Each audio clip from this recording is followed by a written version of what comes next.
Sue Stockdale here. We are having a few weeks break over the holiday season, so we are showcasing some of our most popular episodes from our archive.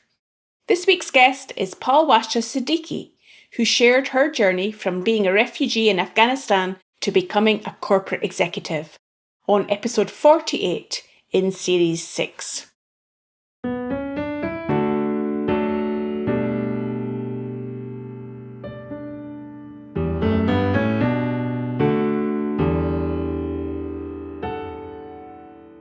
Hi, welcome to the Access to Inspiration podcast, the show where you can get inspiration from people who may be unlike you.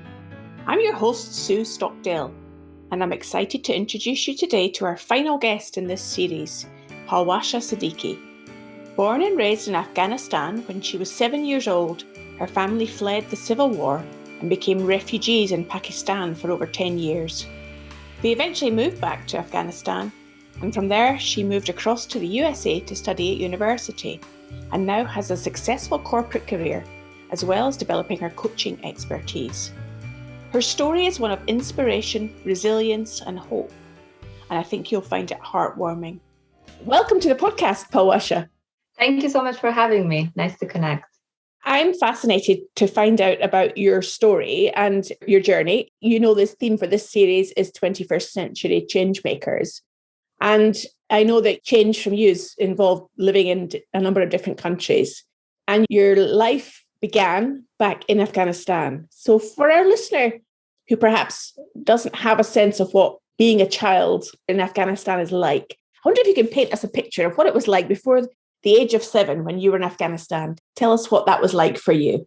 I had a really good childhood up until the age of 6 before the war started. Yeah, my family was middle, upper class. We owned our own house. We had a little car. So anything that you picture for a happy family, I remember going to picnics to the valley with my family, going to school. In the morning, my mom and dad would pack up the car. They both worked. Kids went to school, so they would drop us off and then they would go off to work. So the first early years were just very happy memories is what I remember. The country was beautiful. It was peaceful. And sometimes when I look at pictures from back then and I compare it to photos in the West, it's very, very similar. Like my mom dressed very liberally, like she wore mini skirts. There was no scarf and she went to work. It was very progressive place as well, Afghanistan. But unfortunately, the years of war took it backwards, but I have really good memories from the start. So it's lovely to get that sense of early childhood. And then things changed. So tell us what happened when the Civil War began. Things changed for me and my family really in a matter of day almost. And I remember this very vividly, even though I was very young. I was probably 6 at the time. I had just finished school. I believe I was in first grade and staying with my mom in her office. So it was just a normal day. And then at the end of the day, we'd go back home together. And the unrest began when we were still in the office. And the news came around that the local Mujahideen had taken over the city. And so what I remember is just everyone running around within the office, especially women, to try to build skirts for themselves or scarves from the uniforms that they were wearing because of the fear of going outside with a miniskirt and being shot and being killed, essentially. So that was the day that pretty much changed everything for us. My mom couldn't go back to work after that. She couldn't really live a life that she lived before that. Same for us. And the unrest began. And this was 89. And then we were still in Afghanistan for another year. So we lived there during the Civil War. And at some point during the war, our house got hit by a rocket. So everything went up into flames. We pretty much lost everything. And that was the time when my parents decided that it was time to go somewhere else in search of safety, but also in search of better life for us. Education was number one priority for my family and my parents to provide for us. And that was when we decided to move to Pakistan. And we became refugees in Pakistan. I pretty much grew up in Pakistan. So I started and finished high school. And then in 2001, when the American invasion happened, my family, like many others, thought that it was the end of the war and that we were going to go back home. So they also packed up and moved back to Afghanistan. That was in 2003. So they still live there. I'm in awe of how you describe that experience in terms of your house being hit by a rocket and then we chose to move, as if it's kind of an everyday experience that many people have never lived through. So you were forced to change at that moment. As a young child, what did you imagine was going on then? How did you come to terms with actually being forced to move and flee?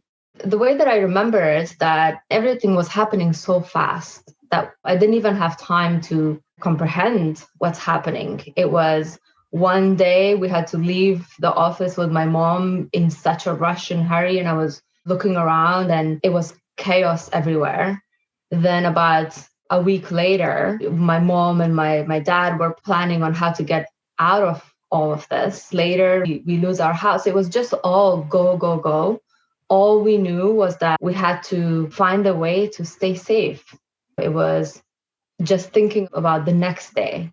How do we spend the night in a safe place? And where do we go next to find shelter? How do we continue to feed ourselves? So it was just fighting for survival almost on a daily basis. So I think as a child, I just didn't even have that time to digest and really understand what was happening. Instead, it was just making sure that we kept going every day. And I'm imagining that as you're speaking, that your parents are caregivers. They're the ones that we trust and look up to, that you must have had a great degree of confidence and trust in your parents to look after you through those challenging times. Yeah, absolutely. Absolutely. At the time when all of this happened, it was happening when I am the oldest child and I had a younger sister as well. So a lot of the time, I also remember my mom also putting more confidence in me to take care of me because she had to take care of my sister. And the day that our house got hit by rocket, my dad was actually in the city, so he got stuck there, and we were stuck in the house. And we had to essentially pack up and leave, not knowing where he was and if he was going to eventually find us or not. We left with our neighbors because they essentially came to get us out of the house. Deep down, I did have this feeling that we would be reunited somehow. And it was a pretty long journey to get to where our house was, to the city where my aunt lived. And we pretty much walked the whole time. So because there was a war going on, you couldn't just take a car or drive. You had to go through the back doors, and Kabul is a valley. So we had to go through some mountains through a safer way to get to the city. And we were separated from my dad for the first couple of days. But then I remember waking up one morning, and just to paint the picture for you, it's not just us, it's like hundreds of people making the same journey, trying to get to a safer place. And on the way, I remember a rocket flying and someone saying, dive down on the ground to stay safe. And then we would stay there for 5-10 minutes and then we would get up. Some of us would get up, some of us would not get up.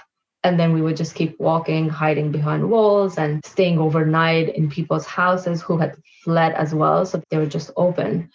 And one of the nights we ended up staying at someone's basement. And in the morning, I woke up hearing my dad because he had followed the crowd and he knew that we would probably be going the same way. So he came in our search. So yeah, I remember thinking, and my mom telling me, your dad is after us. Not that she knew, she was probably comforting us saying that, but we were reunited and we knew that they were going to find a way to keep us safe and get us out of the situation that we were in. As you're looking back now on that early childhood situation that you had to encounter, what do you think are some of the learnings that you take from that experience, if at all, to bring to your day-to-day existence now? I think one main lesson that I've learned is about human resilience. I think we all have extraordinary amounts of resilience that, especially when we are in a difficult situation, comes out and enables us to get through war or get through, the pandemic. It's a superpower, I think, that we all have that we can nurture. I try to remind myself of that every time I go through difficult situations, even now, that I made it through that. And so I have this strength and I have this resilience in me. It's like a muscle that you need to keep nurturing. And so one of the ways that I found that works for me to do that is really being clear on my purpose in life. What are my values? What is important to me?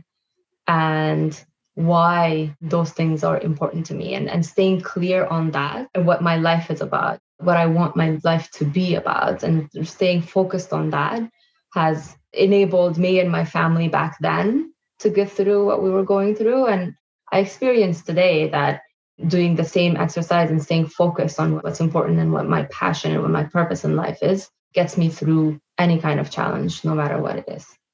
You have that touchstone of your purpose to guide you as you're encountering challenges these days, by the sounds of it. And any of us face challenges and obstacles along the way.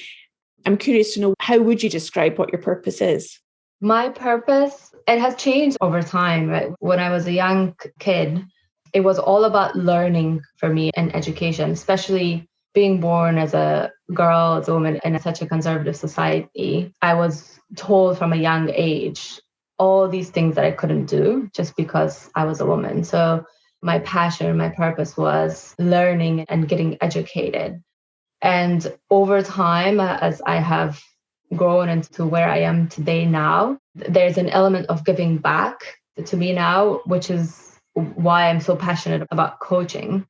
And my purpose in life now is to empower others to go after their dreams or what they want to achieve, and inspire and empower them to essentially dream big and go after their dreams. Because I've seen this work in my life, right? Like what I've achieved has been influenced quite a lot through either direct or indirect coaching and mentorship and the support that I have had throughout my life. And so I have experienced firsthand the power of it. And now I want to give back. And today, the best way that I can think about it is through coaching.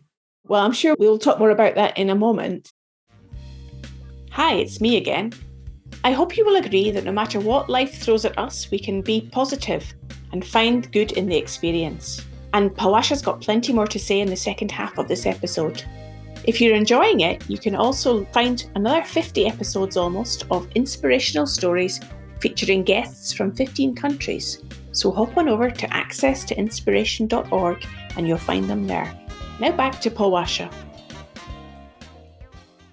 I'm curious for the listener to help them to fill in the gap from moving back to Afghanistan after spending a number of years in Pakistan as a refugee to now being obviously a senior executive in a global multinational and a very successful corporate career. How did that happen? When I moved back, or when my family moved back to Afghanistan, I had just finished high school and I spoke a bit of English at the time. Maybe I had taken a few classes the year before, maybe compared to others. I understood and could communicate a bit. And when we moved back to Afghanistan, we essentially had to restart our life all over again. We didn't have the house. It was just the land. We were not that well off. So my family needed support financially to keep going and to rebuild their life in Kabul. So I decided that I would get a job. And given that I knew some basic English, that gave me a lot of good chances. And so I ended up working for an American fashion designer in Kabul, being her assistant. But I still had this passion of learning, going to school, and growing in that way. Her name was Sarah, and it became clear for her. And she kind of made it her goal to help me to continue to learn as well. And she would introduce me to different nonprofit organizations that had training programs, official, non-official. And so through her, I came across a nonprofit organization called Business Council for Peace. They work with entrepreneurs in post-conflict countries to help them create jobs, because more jobs mean less violence. So they're focused on economic development. And I took a few trainings with them in business management. And I got a couple of mentors through this nonprofit organization who asked me, what do you want from life? What do you want to achieve from here on? And I was very interested in going to university abroad. And so they essentially helped me find my way and secure a scholarship to attend university in the States. So I ended up going to Bucknell University in Pennsylvania. And that was essentially the start of another very big life changing moment for me. I did not know what to expect. Some people growing up, they at least watch movies about the West and they have some pictures and images. And I just remember getting on the plane, pretty much my first time being alone on my own and getting on a plane and not knowing what was next for me. And it was probably one of the most challenging things that I had done. There was just so much fear, but at the same time, a lot of excitement because I knew that good things were waiting for me on the other side. So that was the start of my journey. So I finished my bachelor's degree in the States. Then I ended up joining American Express, moved to New York while working with them, also got my executive MBA. So I lived and worked in New York for about 7 years. And then decided that it was time for me to change again. Like I didn't have enough. So now I think I'm kind of, wanting every 5 to 7 years of wanting a bit of a change in life, just because I know that it helps me grow in so many ways that I probably wouldn't if I stayed in the same place, same situation. So then I decided to move to London, and now I've been here for about 3 years, still working at Amex. Wonderful. Such an amazing story. And the sense of you entering that aeroplane and wondering what's ahead with the fear and trepidation tinged with the excitement. I'm wondering, as you recall your first experience in America, were there any particular things that stood out for you about how that culture was different to what you'd experienced before?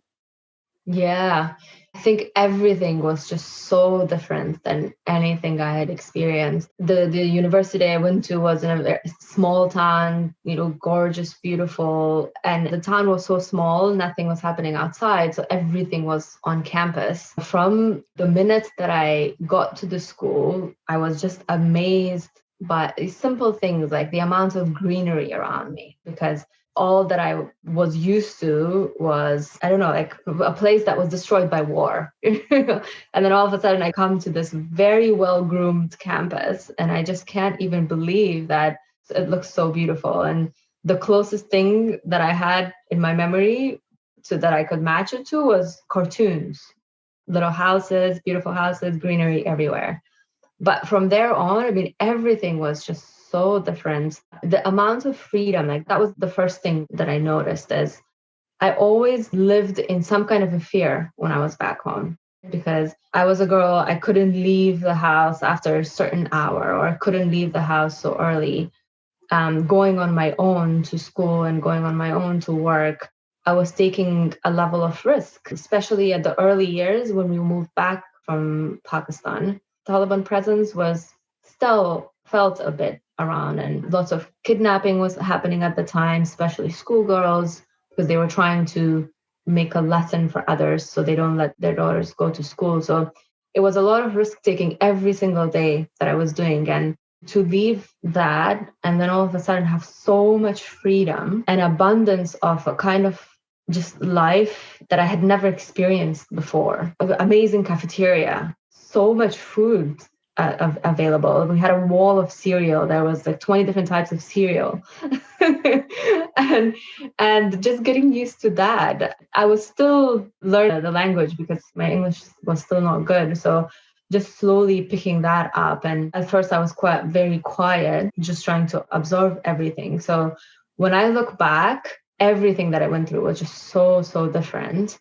But I just remember being very curious and very, very open. And I couldn't wait to catch up on everything, right? Like hit a day when it was all normal to me and I didn't feel so behind, but I just loved every day of it as well. You're typifying for me the theme of the Access to Inspiration podcast, be inspired by people who may be unlike you. And going into that environment, which was unlike what you're experienced by, it sounds to me like you were being inspired by it. You were curious and interested to find out more and what was possible for you in America. Yeah, absolutely. I think I was using all of my senses in a way they had been awakened in a way that they hadn't been before. So all the new things every single day. And I actually today I try to still have an element of new things in life, because I think that's when you get used to the everyday hustle and bustle, and you kind of forget to stop and be amazed by something. So I try to, having learned what that does to you and the way that it wakes you up to the nature around you, to the life around you. And so I try to ingest new things here and there to keep myself be amazed by the world. It's sounding brilliant. Now, coming back to present day, you talked about coaching being an important part of what inspires you today and what you want to have as giving back to others. How did you come across coaching? I've had quite a lot of coaching throughout my experience. It has been indirect coaching through the mentors. So starting with a nonprofit organization that, eventually helped me go to the US. I got a couple of mentors, but I also got a foster family, a host family who I'm very close with. And they have been my champions, and they have been kind of standing on the sidelines for me, trusting in me, believing in me, because there were definitely times when I thought, like, what am I doing? This is way bigger than I can manage. And their support has pushed me every single day. And even when I didn't believe myself, when I looked at them believing in me, it just kind of gave me a bit of motivation to keep going. So I've experienced coaching for some time. And because I have seen the firsthand impact that it can bring to someone's life, I want to be able to give back in that same way. And how are you taking that forward, that desire to give back through coaching? I've finally decided at the start of the lockdown. So it has been something that I've been thinking about a lot, but I took advantage of the opportunity and I completed some trainings in the field of coaching. And at the moment, I am working on my website. Hopefully, I get it live over the next month or so. And I'll kick it off that way. But today, the way that I deliver a lot of coaching at work, because something else that I'm very passionate about, which I think is very similar to coaching, is leadership. I love inspiring others at work, whether it's my team or the other wider organization. So I do deliver some coaching today as well at work, specifically to help get us through the pandemic and focus on facing these challenging times. I'm imagining how you viewed the pandemic and lockdown and the necessary changes that one had to make with probably ease compared to earlier experiences in your life, using all of that resilience that you have. Yeah, I think, I'm not going to lie, it's ups and downs. It has been very challenging, the impact on mental health, especially. But I do draw back, yes, on my old experiences. When I'm having a bad day and I'm feeling very low, I remind myself of the things that I went through previously, and reminding myself that if I go through that I could get through this as well. And also having my family. I mean, my family lives in Kabul. They have little access to doctors or vaccines or all the things that we have access here. And so it just keeps it very real for me. Even though I have this life now, when I talk to them, it grounds me how fortunate I am and how fortunate we are here. So just seeing their life and what they're going through every day, then I get grateful, and it has made it easy for me to get through the pandemic. So with all of your life's experience, the insights that you've gained, the successes you've had, Palwasha, if you were offering any insights or wisdom to listeners who might be coping with challenges or thinking about how they could make change in the future, what might be some of the things that spring to your mind? I think I will re-emphasize this, knowing what your purpose is in life. I think it's a secret superpower that we can all draw on. I think for me, what life is about is constantly getting to know ourselves, who we are really deep down, not what the society wants us to be, how to act, what to go after. Just really reflecting closely on a regular basis, because we also change, of course, right? With our experiences, what we go through in life, really truly staying connected to who you are, what your values are in life, and what you want your life to be about. And any challenges that's thrown at you, and I've seen it in my own life, you will be able to overcome if you have a very clear vision of what it is that you want to achieve in this world and in this life. Well, I think you've very eloquently described there a really important point for our listener to consider is getting a sense of their purpose and taking time to reflect. And I'm sure that your story today has inspired them to reflect on their own situation in a very different way. If people want to find out more about you, Palwasha, and connect with you on social media, how might they do that? At the moment, the best way to connect with me is through LinkedIn. So Palwasha Siddiqi. And hopefully that's the platform where I will share everything else that's coming in the future as well in terms of related to coaching. Wonderful. It's been a real privilege to speak to you today, to hear about your experience and how you've used that to inspire change within yourself, and now, of course, in future, be inspiring change in others through utilising your coaching skills and helping everybody to get clearer about their purpose. So thank you so much for your time today. Thank you so much for having me, Sue. Well, I'm sure you'll agree that that was an amazing story that Palwasha had to share with us. My co-founder and I created this series with the simple purpose of bringing to you stories from inspiring people. And no matter their background or experience, we believe that they are all extraordinary in some way and can provide us with free energy when we hear their insights.